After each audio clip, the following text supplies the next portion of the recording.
Hello guys, this is Pramiti classes. आज हम जा रहे हैं हमारे चैप्टर नंबर 2 में। हम class 8 geography NCERT for UPSC exam पढ़ रहे हैं। शुरू करते हैं आज का वीडियो बिना किसी देरी के। आज हम बात करेंगे land, soil, water, natural vegetation and wild life resources के बारे में। इन सब की इंपॉर्टेंस के बारे में बात करेंगे। शुरू करते हैं। सबसे पहले बात हो रही है हमारे लैंड के बारे में, मतलब जमीन जिस पे हम चल रहे हैं, राइट, दैट इज लैंड। एक तो ये vital natural resource, obviously land हमें नेचुरली दिया है, ठीक है। Covers 30% of the earth surface. Land जो है, अर्थ का सर्फेस जो है, आधा पानी से और आधा वाटर एंड लैंड से भरा हुआ है। So it's 30% of the earth surface जो है वो लैंड कवर करता है। Not all parts are habitable ना। इसकी बात क्या हो रही है कि लैंड, ऑब्वियसली हम लैंड पे रहते हैं, बट ऐसी सारी जगह नहीं है जहां पे हम सब लोग रह सकते हैं। Not all parts are habitable. For example mountains, deserts, forest, ये सब लेस पॉपुलेटेड है। वाई? बिकॉज ये ऐसी जगह नहीं है जहाँ पे ऐसी सूटेबल कंडीशंस नहीं है कि इंसान रह सके। सो देयरफॉर ये ऐसे पार्ट्स ऑफ लैंड है जहाँ पे हैबिटेबल सिचुएशंस नहीं है। प्लेन्स एंड रिवर वैलीज की बात करें, so they are densely populated and good for agriculture. ना गाइस, अगर हम प्लेन्स की बात करें तो वहां पे लोग ज्यादा रहते हैं। वाई?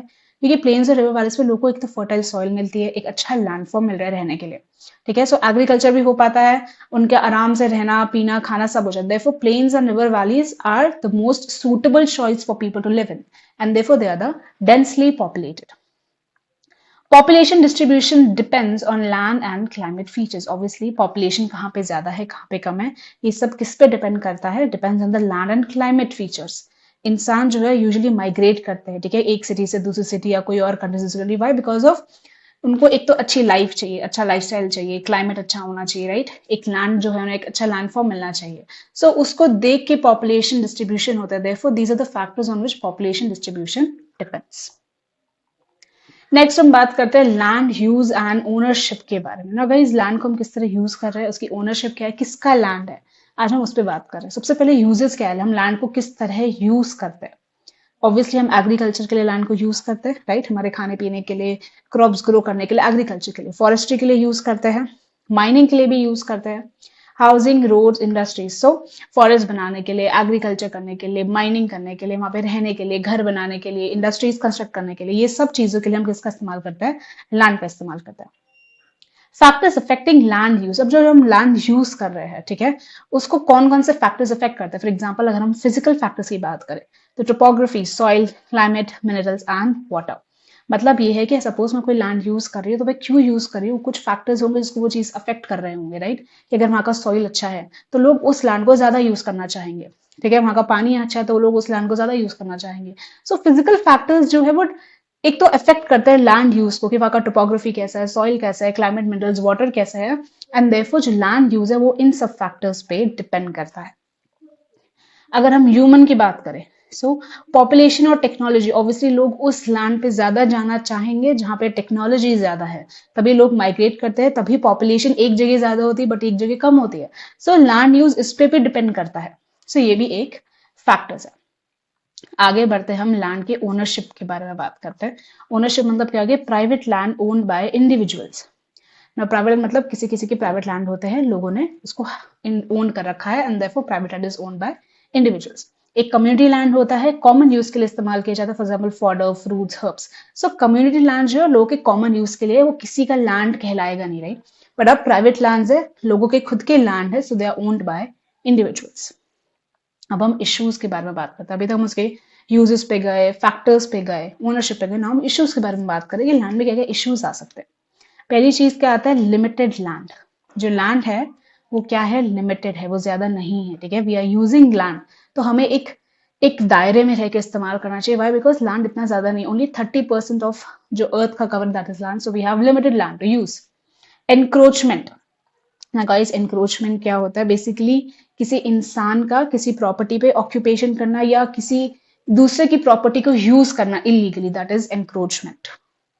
फिर हम बात करते हैं डिग्रेडेशन की। लैंड डिग्रेड भी करता है, so that is also a very important issue. Erosion करना, ओब्वियसली लैंड की जो ऊपर की जो परत है, ठीक है, ऊपर का जो कवर है वो इरोड कर जाता है, that is erosion. So land में ऊपर जो है वो इरोजन हो रहा है, so that land is also getting degraded. Desertification, land जो है डेजर्ट में कन्वर्ट होते जा रहा है। सो ये सब जो लैंड है ना, ये सब इश्यूज है ऑफ लैंड, क्योंकि ये सब लैंड को खराब कर रहे हैं, एंड देयरफॉर हम उस लैंड को यूज नहीं कर पाएंगे इतने अच्छे से। So these are the issues in land. Need क्या है, ये सब इश्यूज को हटाने के लिए हमें क्या करना है? सबसे पहले sustainable use to protect environment. हमें कोई भी चीज का हमेशा सस्टेनेबल यूज ही करना चाहिए, चाहे वो लैंड हो, चाहे वो कोई भी चीज हो। Always we should be using in a manner कि वो एक सस्टेनेबल यूज हो और हमारे एनवायरमेंट को प्रोटेक्ट कर रहा हो।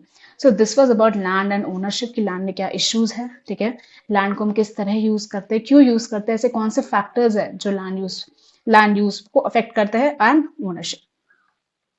आगे हम बात करते हैं conservation of land resources. Obviously बात है, ठीक है, लैंड के जितने भी रिसोर्सेज है उसे कंजर्व करना बहुत इंपॉर्टेंट है आज की तारीख में। Okay, rapid population growth, loss of forest and fertile land. अब क्या बात हो रही है, एक तो पॉपुलेशन ग्रोथ बहुत बढ़ रही है, आपको पता है पॉपुलेशन जो है वो बहुत बढ़ रही है, ओवर पॉपुलेशन हो रहा है। सो रैपिड पॉपुलेशन ग्रोथ हो रहा है तो लॉस ऑफ फॉरेस्ट हो रहा है, बिकॉज फॉरेस्ट काटे जा रहे हैं so that people can build their houses. So fertile land जो है वो खत्म हो रहा है पॉपुलेशन ग्रोथ की वजह से। Land degradation must be control, land खराब भी हो रहा है आजकल, इतने केमिकल्स यूज किए जाते हैं, पता नहीं क्या क्या यूज कर, से लैंड की जो क्वालिटी है वो खराब होती जा रही है, लैंड डिग्रेड कर रहा है। So that should be controlled. अगर हम मेथड्स ऑफ कंजर्वेशन की बात करें, सबसे पहले आता है afforestation. This is the best method, हम सबको पता है कि हमें प्लांट उगाने चाहिए, ठीक है, पेड़ उगाने चाहिए। So planting trees is the best method जिससे हम क्या कर सकते हैं, कंजर्व कर सकते हैं हमारे लैंड रिसोर्सेज को। Afforestation means planting trees.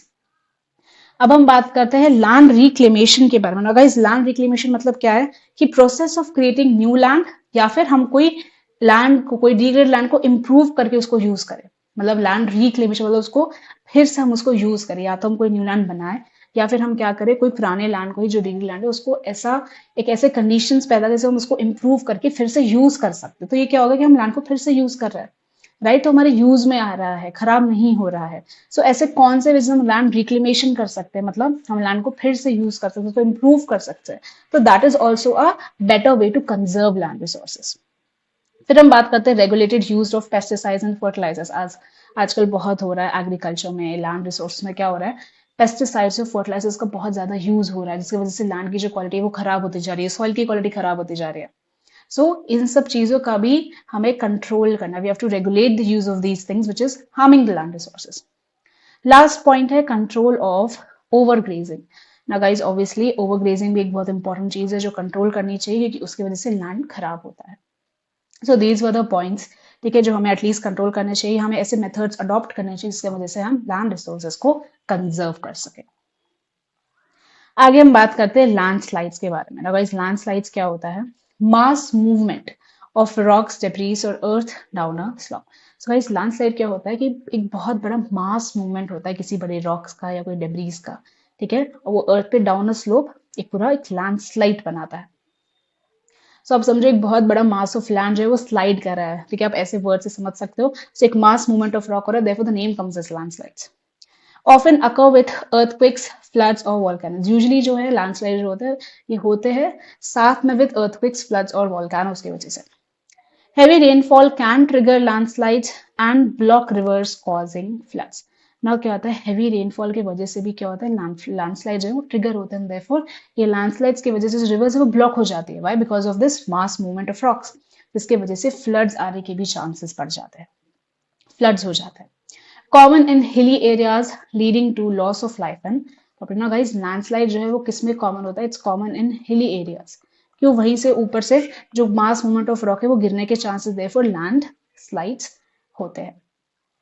आगे बढ़ते हैं हम। अभी केस स्टडी आ रही है पंगी विलेज की, जो हिमाचल प्रदेश में है।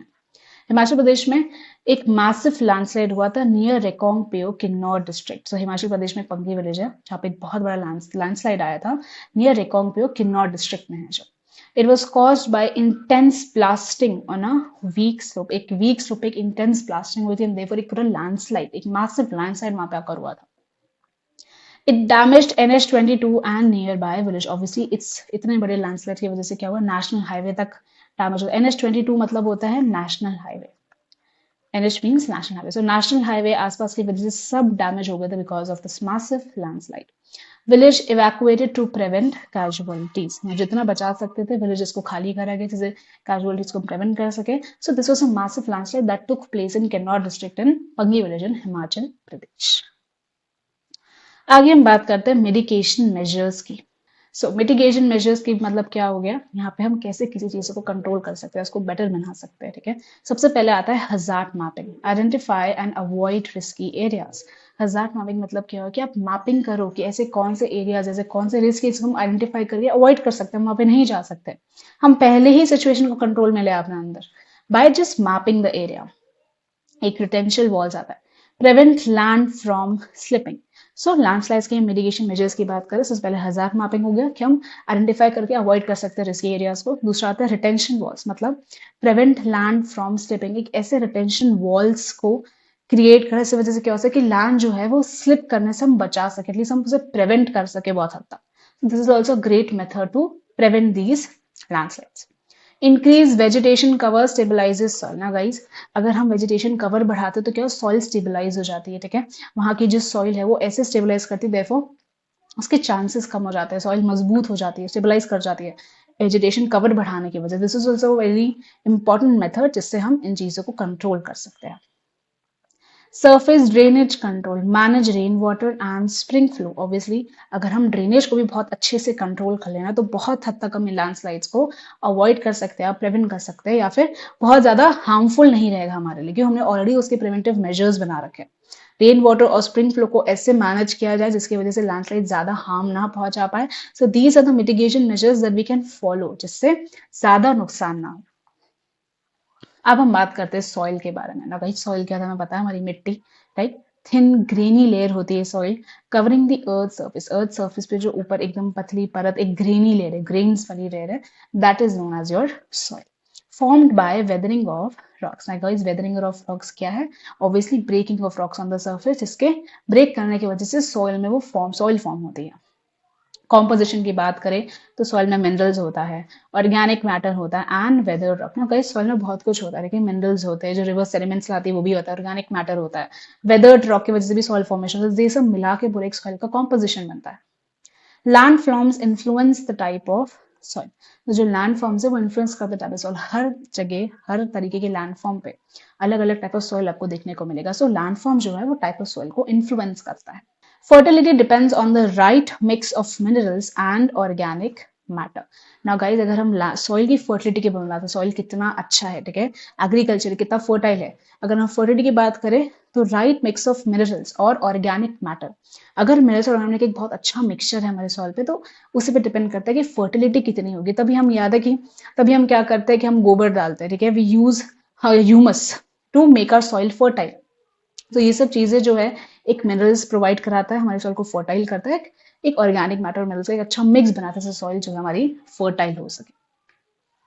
आगे हम बात करते हैं फैक्टर्स ऑफ सॉइल फॉर्मेशन के। ना गाइस, ऐसे कौन से फैक्टर्स है, ठीक है, जो सॉइल फॉर्मेशन करते हैं, फैक्टर्स ऑफ सॉइल फॉर्मेशन। सबसे पहले बात आती है parent rock. Nature of the rock affects soil type. मतलब क्या हो गया कि जो पेरेंट रॉक है, पहले से जो रॉक, जो पेरेंट रॉक है, ठीक है, वो अफेक्ट करता है कि सॉइल हमारी किस टाइप का होगा, क्योंकि वहीं से हमारा सॉइल जो है वो बन रहा है वेदरिंग और रॉक्स की वजह से। तो जो पेरेंट रॉक है उसी टाइप का एक सॉइल बनेगा। क्लाइमेट की बात करें तो temperature rainfall influence soil formation. आ गाइस, टेम्परेचर और रेनफॉल भी बहुत ज्यादा इन्फ्लुएंस करते हैं सॉइल फॉर्मेशन को। रेनफॉल की वजह से सॉइल में दूसरे दूसरे मिनरल्स आ सकते हैं, कुछ और भी चीजें जो है वो एड ऑन हो सकती है सॉइल फॉर्मेशन में, देयरफॉर ये बहुत अच्छा खासा इन्फ्लुएंस करते हैं सॉइल फॉर्मेशन। टोपोग्राफी की बात करें तो shape and slope of land. Obviously land का जो शेप है, उसका जो स्लोप है, वो भी अफेक्ट करता है सॉइल फॉर्म। आपको हर डिफरेंट डिफरेंट लैंड पे different different types of soil देखने को मिलेगा। Organic material adds humus and fertility. Obviously अगर हमें ऑर्गेनिक मटेरियल, जैसे हम ह्यूमस अगर बढ़ा दे सॉइल में तो उसकी फर्टिलिटी बढ़ जाती है। सो ऑर्गेनिक मैटर हम जो है वो बढ़ा देते हैं by adding humus and therefore soil की फर्टिलिटी बढ़ जाती है। सो ये भी जो है सॉइल फॉर्मेशन को अफेक्ट करता है एक हद तक। वाई? बिकॉज सॉइल किस तरह फॉर्म हो रही है, because of this addition of organic material, ये भी डिपेंड करता है कि सॉइल फॉर्मेशन कैसे होगा। Long period needed for soil to form. Now समय सबसे सबसे important is time. Obviously soil को बनने में बहुत ज़्यादा टाइम लगता है, तो ये भी अफेक्ट करता है सॉइल फॉर्मेशन को, कि सॉइल कितने देर बाद में बनेगी, कैसे बनेगी, right. So these are the factors of soil formation, कि सॉइल फॉर्मेशन को क्या अफेक्ट करता है? Parent rock, climate, topography, organic material and time. आगे हम बात करते हैं सॉइल डिग्रेडेशन की। ना सॉइल जो हमारी वो खराब हो रही है, ठीक है, डिग्रेड कर रही है। caused by human and natural factors. Obviously soil क्यों डिग्रेड कर रही है, हमारी भी कुछ गलतियां है एंड नेचुरल फैक्टर्स भी है. मेजर कॉजेज की बात करें so these are deforestation. Obviously deforestation मतलब कटिंग डाउन ऑफ ट्रीज. हम बहुत ज्यादा ट्रीज को काट रहे हैं टू कंस्ट्रक्ट एंड देयरफॉर जो ट्रीज का कवर है वो कम हो रहा है, जिसकी वजह से सॉइल डिग्रेड करेगी. सो डिफॉरेस्टेशन. ओवरग्रेजिंग, कैटल्स का ओवरग्रेज कर जाना, ठीक है, वो सॉइल को खराब करता है. So that is also soil degradation major cause की वो कैसे हो रहा है. Overuse of fertilisers and pesticides. ना गाइस फर्टिलाइजर्स और पेस्टिसाइड्स बहुत हार्मफुल चीज है जो इस्तेमाल नहीं करनी चाहिए, पर लोग यूज कर रहे हैं और उसके ओवर यूज करने की वजह से सॉइल जो है वो खराब हो रहा है. एक लिमिटेड यूज तक समझ में आता है, but now the people are over using this fertilisers and pesticides जो केमिकली बहुत खराब है हमारे सॉइल के लिए. सो सॉइल डिग्रेड करी इसकी वजह से भी. रेन वॉश, लैंडस्लाइड्स, फ्लड्स, ये सब भी सॉइल को डिग्रेड करते हैं. बाढ़ आने की वजह से, लैंडस्लाइड्स की वजह से, रेन वॉश, ये सब सॉइल को बहुत ज्यादा डिग्रेड कर रहे हैं, सॉइल को हटा रहे हैं, उसके ऊपर की कवर को खराब कर रहे हैं. So these are the major causes by which soil जो हमारी डिग्रेड कर रही है. आगे हम बात करते हैं सॉइल कंजर्वेशन मेथड्स पे. तो गाइस हमने पढ़ लिया सॉइल क्या है, सॉइल की इंपॉर्टेंस क्या है, ठीक है, और सॉइल कैसे खराब हो रही है, कैसे डिग्रेड करी. लेकिन हम बात करते हैं कि सॉइल को हम कंजर्व कैसे करें. So these are the methods of conservation for soil. So guys सबसे पहले आता है हमारा मल्चिंग. ना गाइस मल्चिंग मतलब क्या होता है, cover soil with straw to retain moisture. ना गाइस मल्चिंग इज एक ऐसा प्रैक्टिस आप समझो जिसमें हम सॉइल में कैसी कवरिंग लगाते हैं जिसकी वजह से हम सॉइल को प्रोटेक्ट कर सकते हैं. वैसे ही जैसे यहाँ पे हम बता रहे हैं कवर सॉइल विद स्ट्रॉ. ना गाइस स्ट्रॉ क्या होता है, अब समझो आपने देखा होगा जैसे हम एक्चुअली वीट, सपोज अगर वीट को लो तो उसका जो लॉन्ग स्टेम्स होती है ना, सूखी सूखी एकदम सूखे सूखे ऐसे डंडी जैसे होते हैं बहुत पतले पतले, जो यूजुअली आपको अगर आप कोई फार्म में जाओ आपको वहां देखने को मिलेगा. ठीक है, बेसिकली एनिमल्स के बेड बनाने के लिए इस्तेमाल किया जाता है स्ट्रॉ. ठीक है, वो बहुत सूखा सूखा एकदम ड्राइड थिन स्टेम्स की तरह होता है. ठीक है, तो वो एक स्ट्रॉ होता है और उसको जो है सॉइल के ऊपर कवर कर देते हैं. वो क्या होता है, सॉइल का जो मॉइस्चर है वो रिटेन होता है. सो क्या होता है, इस वजह से सॉइल की जो क्वालिटी है वो अच्छी रहती है, सॉइल इतना ज्यादा डिग्रेड नहीं करती. That is the meaning of mulching. आगे हम बढ़ते हैं कॉन्टूर बैरियर्स. ना कॉन्टूर बैरियर्स क्या होता है, build barriers along slopes to stop water flow. Guys आपने ये चीज देख रहे हो, ये this is also contour. Contour barriers आप ऐसा समझो कि एक ऐसे स्टेप्स बनाते हैं, कैसे बैरियर्स बनाते हैं अलोंग द स्लोप्स, जिससे क्या होता है जो वाटर फ्लो है ना उसको रोकता है. तो क्या करता है, उस वाटर फ्लो को रोकता है, देयरफॉर जो सॉइल है वो ज्यादा वॉश अवे नहीं होती, उतनी खराब नहीं, डिग्रेड नहीं करती. So contour barrier is also very important and a better method to conserve soil. अब हम आते हैं हमारे थर्ड पे, that is rock dams. Slow water to prevent soil loss. ना गाइस रॉक डैम्स क्या होता है आप समझो, छोटे छोटे पत्थर का या ठीक है बैरियर बनाते हैं, ठीक है, एक रिवर पे वाटर को स्लो डाउन करने, जिससे क्या होता है सॉइल का जो लॉस है वो बहुत कम हो जाता है, बहुत हद तक कम हो जाता है. हम प्रिवेंट करते हैं सॉइल लॉस होने से by making a small type of barrier जो ग्रेवल से बनता है. ठीक है, छोटे छोटे रॉक्स पत्थर से बनता है, जैसे रॉक डैम. तो जैसे क्या होता है वाटर का जो फ्लो है वो कम हो जाता है, स्लो हो जाता है, जिस वजह से जो लॉस ऑफ सॉइल है वो भी कम हो जाता है. नेक्स्ट हम बात करते हैं टेरेस फार्मिंग की. Flat steps on slopes to reduce run off. ना गाइस बेसिकली टेरेस फार्मिंग क्या हो गया, वैसे एक फ्लैट स्टेप्स बनाएंगे, जैसे स्टेयर्स की तरह आप समझो, ऐसे फ्लैट स्टेप्स होंगे, इससे क्या होता है जो रन ऑफ है ना वो रिड्यूस हो जाता है, कम हो जाता है. तो उससे भी सॉइल जो डिग्रेड कम होती है, ठीक है, स्लो हो जाती है डिग्रेड होने से. सो टेरेस फार्मिंग हमारा ये था, flat steps on slopes to reduce run off. Next हम बात करते हैं इंटरक्रॉपिंग की. ना grow different crops in alternate rows. मतलब क्या होगा, इंटरक्रॉपिंग मतलब हो गया कि बीच बीच में आप डिफरेंट क्रॉप्स ग्रो करते हो और ऑल्टरनेट रोज में करते हो. ठीक है, उससे भी बहुत ज्यादा सॉइल जो हमारी कंजर्व होती है, खराब होने से बचती है. Then we have contour flowing. Flow along slope contours to hold water. Contour flowing मतलब यही है, आपको डायग्राम में दिख रहा होगा.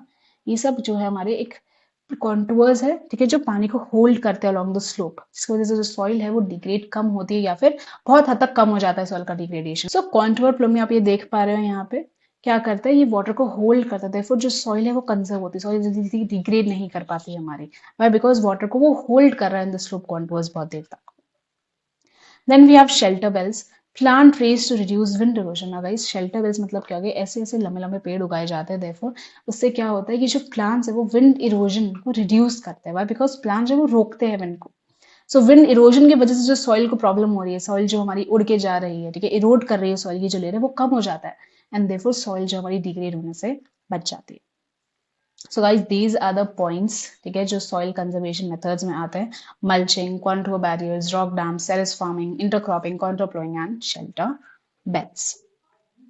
आगे हम बात करते हैं इंपॉर्टेंस ऑफ वाटर की।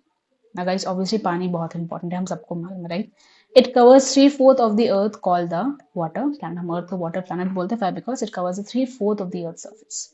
97.3% जो हमारा पानी है सलाइन है, ठीक है, सॉल्टी है, नमक वाला पानी। Only 2.7% is fresh water. अगर हम फ्रेश वाटर की बात करें तो वो बहुत कम है अर्थ पे, it's around 2.7%। 70% of fresh water is in ice and glaciers, only 1% usable। अगर हम फ्रेश वाटर की बात करें तो आइस एंड ग्लेशियर में 70% है, लेकिन यूजेबल जो फ्रेश वाटर वो सिर्फ 1% ही है। Found in rivers, lakes, ground water and obviously पानी कहाँ पे मिलता है, rivers, lakes, ground water and constantly recycle through the water cycle. तो वाटर जो हमारा रिसाइकिल होता रहता है by the process of water cycle. आगे हम बात करते हैं यूज एंड शॉर्टेज के बारे में। ऑब्वियसली अब पानी की कमी हो रही है and we have to conserve water as well. Water use की अगर हम बात करें तो 1975 में it was around 3850 cubic kilometre per year. तो इतना पानी इस्तेमाल हुआ करता था 1975 में पर ईयर एनुअली। लेकिन हम 2000 की बात करें, अब हम आगे की बात कर रहे हैं 2000 ईयर की, सो 6000 क्यूबिक किलोमीटर पर ईयर हो गया अब वाटर का यूज। मतलब समझ लो डबल से ज्यादा हो गया है हमारे वाटर का जो यूज है, ठीक है। सो वाटर यूज है पहले कम हुआ करता, अब ज्यादा हो गया। So we need to conserve water. A dripping tap waste 1200 litres per year. अगर आप एक ड्रिपिंग टैप को भी छोड़ दो तो एक नल से जो ड्रॉप ड्रॉप करके पानी गिरता है, एक साल में 1200 लीटर तक पानी वेस्ट करता है। Water is use for drinking, agriculture, industries and electricity generation. Obviously पानी किस लिए इस्तेमाल करते हैं हम, ड्रिंकिंग के लिए, एग्रीकल्चर के लिए, इंडस्ट्रीज एंड इलेक्ट्रिसिटी जनरेशन के लिए भी आजकल इस्तेमाल होता है। Population growth, urbanization, cash crops, and rising living standards increase demand. Now, because of population growth, ठीक है, urbanization हो रहा है, cash crops है, rising living standards हो रहा है, तो क्या होता है पानी का इस्तेमाल बढ़ रहा है, पानी की डिमांड बढ़ गई है। Leads to fresh water shortages due to drying sources and pollution। अब pollution की वजह से भी क्या हो रहा है, जो हमारे sources of water वो dry हो रहे हैं, जिस वजह से fresh water जो है उसकी shortage हो रही है। So these are the uses of water और shortage of water क्यों हो रही है। आगे हम बात करते हैं प्रॉब्लम्स ऑफ वाटर अवेलेबिलिटी के बारे में ना। ऑब्वियसली वाटर अवेलेबल बहुत लोगों को नहीं है आज की तारीख में, ठीक है, इट्स गेटिंग लेस ना। Water scarcity affects many regions, for example, Africa, West Asia, South Asia, Australia, Western USA। इन जगहों पे water scarcity जो है वो बहुत affect कर रही है। And water scarcity is caused by low rainfall और droughts। बारिश कम होने की वजह से या drought होने की वजह से पानी कम मिल रहा है। Over use of water, water का ज्यादा इस्तेमाल होने से भी पानी लोगों को कम मिल रहा है। Pollution and contamination of, so these are the main three causes। इस वजह से क्या हो रहा है, वाटर जो अवेलेबिलिटी है वो कम होती जा रही है आज की तारीख में। लो रेनफॉल की वजह से, ड्रॉट्स की वजह से, पानी का ज्यादा इस्तेमाल होने की वजह से, pollution and contamination of the sources की वजह से leads to fresh water shortages and unequal distribution of water. Obviously अगर हम पानी को सही से इस्तेमाल ना करें, we are over using it, ठीक है, सो क्या होगा, ऑब्वियसली फ्रेश वाटर की शॉर्टेज हो जाएगी and unequal distribution of water होगा, पोल्यूशन की वजह से भी, कंटामिनेशन की वजह से भी, एंड लो रेनफॉल ड्रॉट्स की वजह से भी जो पानी जो है उसकी शॉर्टेज हो रही है, ठीक है। So it's lead to fresh water shortages and unequal distribution of water. आगे हम बात करते हैं कंजर्वेशन ऑफ वाटर रिसोर्स के बारे में। ऑब्वियसली वाटर को भी हमें कंजर्व करना पड़ेगा, right. So clean water access is a global challenge ना गाइस। आज की तारीख में क्लीन वाटर एक्सेस जो एक बहुत बड़ा ग्लोबल चैलेंज हो गया है, ठीक है। Over use and pollution makes water unfit for use. Obviously पानी को ओवर यूज करना, ठीक है, पोल्यूशन बहुत बढ़ गया है, that's making water unfit for use. Major pollutants जैसे untreated sewage, industrial waste, pesticides वगैरह, ये सब क्या कर रहे हैं, पानी को खराब कर रहे हैं, ठीक है। पानी जो है हमारा खराब हो रहा है, इस वजह से शॉर्टेज बढ़ रही है। Effluent treatment before discharge prevents pollution. Effluent treatment मतलब क्या होगा गाइस, लिक्विड वेस्ट। यूजुअली ये जो लिक्विड वेस्ट बात हो रही है, ये ऐसे केमिकल्स की बात हो रही है जो फैक्ट्री से आता है। अगर उसका ट्रीटमेंट नहीं होगा तो पोल्यूशन और बढ़ेगा, ठीक है, और पानी भी खराब होगा। So these are things which needs treatment, these are things which we have to think upon कि हम कैसे इन चीजों को कम करें so that we can conserve our water resources. आगे हम बात करते हैं वाटर कंजर्वेशन मेथड्स की। सो ऐसे मेथड्स से वाटर कंजर्व कर सकते हैं। सबसे पहले forest cover slows run of and recharges ground water. Obviously अगर हम फॉरेस्ट कवर को बढ़ा दें, ठीक है, ट्रीज उगाए, फॉरेस्ट कवर बढ़ाए, तो क्या होगा, रन ऑफ एक तो स्लो हो जाएगा, ऊपर से वो क्या करेगा, ग्राउंड वाटर को रिचार्ज करेगा, ग्राउंड वाटर बढ़ने लगेगा because of the water cover. Second, we have water harvesting. Stores rain water for use. Obviously बहुत सी जगह पे रेन वाटर हार्वेस्टिंग होती है, हम रेन वाटर को रीयूज करते हैं, उसको यूज करते हैं एंड देयरफॉर पानी को बचाते हैं। Canal line prevents seepage losses. Obviously canal lining, आजकल कैनाल लाइनिंग बहुत अच्छे से होने लगी सो दैट सीपेज लॉसेस के थ्रू हम पानी को ना खो दे, राइट, पानी लॉस ना हो, वाटर जो है वो सीपेज लॉसेस के थ्रू कम ना हो। सो कैनाल लाइनिंग जो है वो भी एक अच्छा खासा मतलब इसे प्रिवेंट करती है पानी को लॉस होने से। Sprinkler irrigation reduces evaporation loss. ना आजकल गाइस स्प्रिंकलर इरिगेशन एकदम स्प्रे की तरह पानी उड़ता है, पानी ऐसे उड़ता है on the fields. So sprinkler irrigation जो है वो रिड्यूस करता है इवेपोरेशन लॉस। सो पानी बहुत बचता है because of the sprinkler irrigation.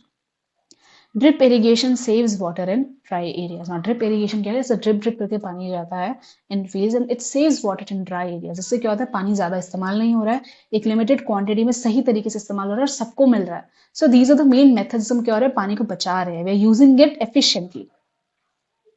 आगे बढ़ते हैं हम रेन वाटर हार्वेस्टिंग। ना गाइस रेन वाटर हार्वेस्टिंग क्या होता है, ऑब्वियसली हम रेन वाटर के पानी को इस्तेमाल कर रहे हैं, we are collecting that rain water and using it.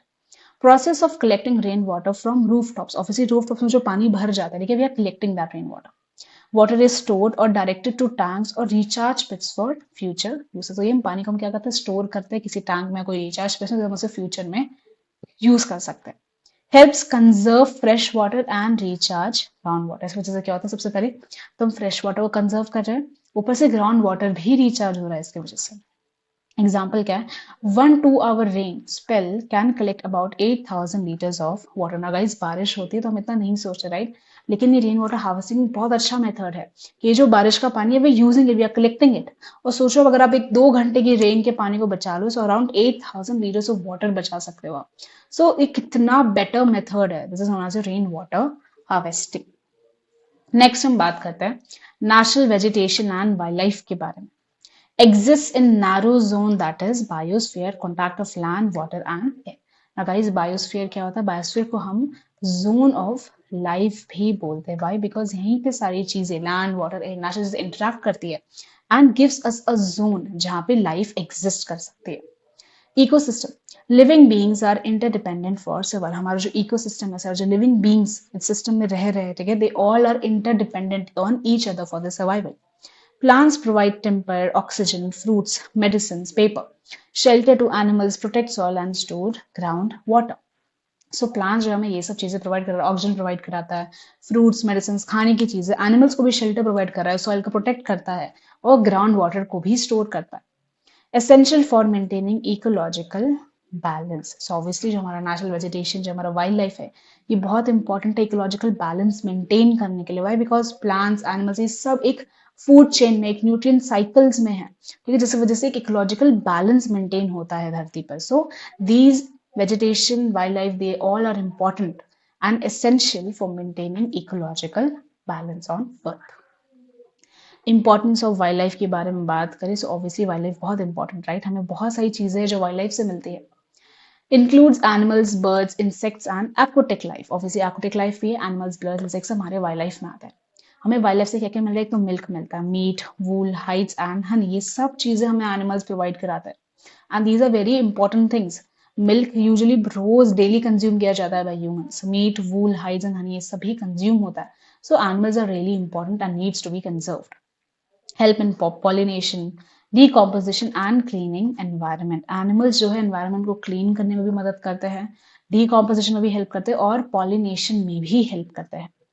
अगर हम वल्चर्स की बात करें, so vultures act as scavengers vital for ecosystem balance. आपको पता है कि वल्चर्स जो हमारे स्कैवेंजर्स की तरह एक्ट करते हैं, हमारे एनवायरनमेंट को क्लीन करते हैं, really important in our earth. Diclofenac drug caused vulture deaths, efforts on to ban and breed them in captivity.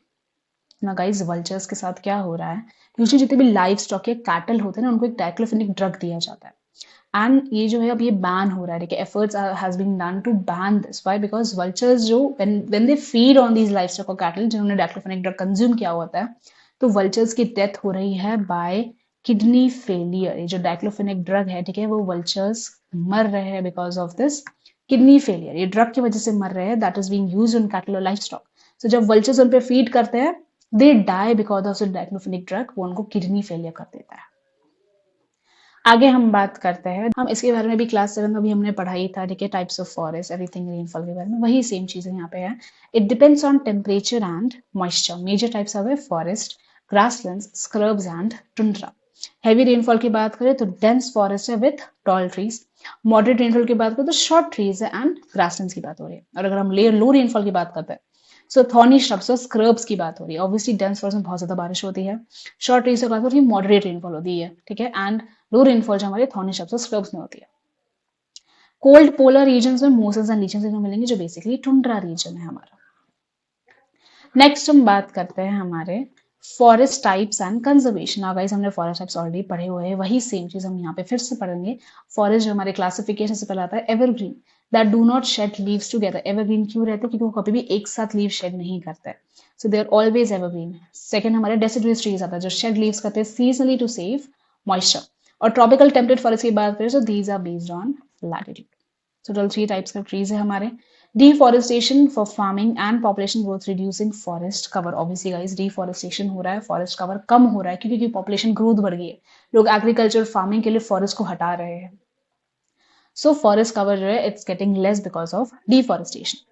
urgent need to urgent need for forest conservation to protect biodiversity। हम सबको पता है कि बहुत ज्यादा urgent need है कि हम फॉरेस्ट कवर को बढ़ाएं, फॉरेस्ट को कंजर्व करें because that is really important for our earth. Conservation of natural vegetation and wild life. Obviously हमें कंजर्व करनी चाहिए हमारी natural vegetation and wild life because they are really important for our survival. Forest are our wealth, plants and animals maintain ecosystem balance. अगर हम बात करें ना guys, forest actually हमारी एक इंपॉर्टेंट वेल्थ है, ठीक है। प्लांट्स और एनिमल्स जो हमारे पूरा इकोसिस्टम के बैलेंस को मेंटेन करता है, अगर ये ना होना so this earth would not be a place to live.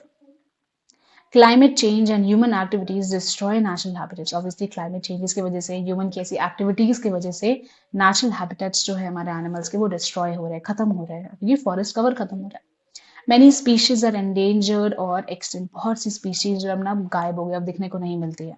Why? Because of this climate changes, जो patterns आ रहे हैं हमारे climate में, ठीक है, human activities जो हो रही है बहुत खराब कर रही है फॉरेस्ट को, हमारे नेचुरल वेजिटेशन को, therefore बहुत सारी species जो है वो extinct हो चुकी है या फिर endangered हो गई। Causes क्या है? Deforestation, soil erosion, construction, fires, landslides, poaching। Poaching means illegally hunt करना animals को। So these are the causes वजह से क्या है, natural vegetation of wildlife जो बहुत कम हो रहे हैं, ठीक है, खत्म होते जा रहे हैं। So we need to conserve it, they are really important for us। Poaching for hides, horns, teeth, feathers affect tigers, elephants, rhinos, lions, deer, etc. You know guys, पहले के जमाने में क्या होता था, elephants को पकड़ते थे for their teeth। आज भी होता है, इलीगली बहुत जगह पोचिंग हो रहा है and that needs to be stopped. So ये सब चीजें जो है they are really important to have a better life on earth and therefore natural vegetation wild life को कंजर्व करना बहुत इंपॉर्टेंट है।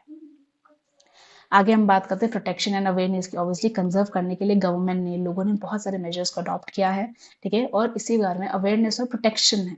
Establish national parks, wild life sanctuaries, biosphere reserve. So हमें अवेयर होना चाहिए कि अच्छा ये सब चीजें बनाई जा रही है हमारे नेशनल वेजिटेशन वाइल्ड लाइफ को कंजर्व करने के लिए, प्रोटेक्शन के लिए। उनके नेशनल पार्क्स बनाए जा रहे हैं, वाइल्ड लाइफ सैंचुरीज बनाई जा रही है, बायोस्फीयर रिजर्व बना सर हमारे जो वाइल्ड लाइफ है वो खत्म ना हो, we are preserving them. Conserve creeks, lakes, wetlands to protect habitats. Creeks, lakes, wetlands जो हमें उसे कंजर्व करना चाहिए, जैसे हैबिटेट जो लोग वो हैबिटेट जो हमारे वाइल्ड लाइफ के वो खराब ना हो, खत्म ना हो। So we need to conserve creeks, lakes, wetlands to protect habitat. Now guys, creeks मतलब ये समझ सकते हो बेसिकली एक पीस ऑफ वाटर, एक स्मॉल स्ट्रीम जैसा आप समझो। So we need to conserve creeks, lakes and wetlands to protect habitats. Promote social forestry and Van Mahotsav. Obviously हर इंसान को सोशल फॉरेस्ट्री और वन महोत्सव को प्रमोट करना चाहिए ताकि लोगों को इंपॉर्टेंस समझ में आए, लोग काम करें to protect our wild life and vegetation.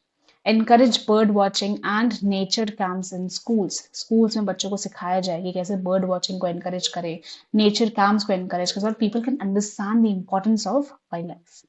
Laws protect animals like lions, tigers, deer and because obviously बहुत सारे ऐसे लॉज बनाए गए आज, तो मैंने ऐसे लॉज बनाया है इस वजह से हमारे वाइल्ड लाइफ को प्रोटेक्ट कर पा रहे हैं। Sites ban trade off endangered species. ना गाइस, साइट्स का एक ऐसा इंटरनेशनल अग्रीमेंट है जिसने एक ऐसा बैन कर रखा है ट्रेड ऑफ एंडेंजर्ड स्पीशीज। ना गाइस, साइट्स क्या होता है उसके बारे में हम बात करते हैं। साइट्स है convention on international trade in endangered species. ये बेसिकली एक ऐसा इंटरनेशनल अग्रीमेंट है बिटवीन गवर्नमेंट्स, ठीक है, which ensures trade in wild species doesn't threaten their survival. So wild species का जो ट्रेड है वो ना हो, ठीक है, उनके सर्वाइवल को थ्रेटन ना हो। So this is a agreement done by government, international agreement है जो हमारे एंडेंजर्ड स्पीशीज का ट्रेड को बैन कर रहा है to preserve them, protects 5000 animal and 28,000 plant species. अभी तक उन्होंने ये सब चीजें हैं जो एनिमल स्पीशीज और प्लांट स्पीशीज को प्रोटेक्ट किया जा रहा है। So this is the international trade in endangered species, एक ऐसा कन्वेंशन है जो हमारे वाइल्ड स्पीशीज को बचा रहा है, प्रोटेक्ट कर रहा है। एग्जाम्पल्स क्या हो गए साइट्स के, bears, dolphins, cacti, coral, orchids और अलोज को बचाया जा रहा है, कंजर्विंग देम। हमारे वाइल्ड लाइफ को प्रोटेक्ट करना बहुत इंपॉर्टेंट है एंड देयरफॉर ऐसे कन्वेंशंस बनाए गए, ऐसे लॉज बनाए गए which we can protect our wild life.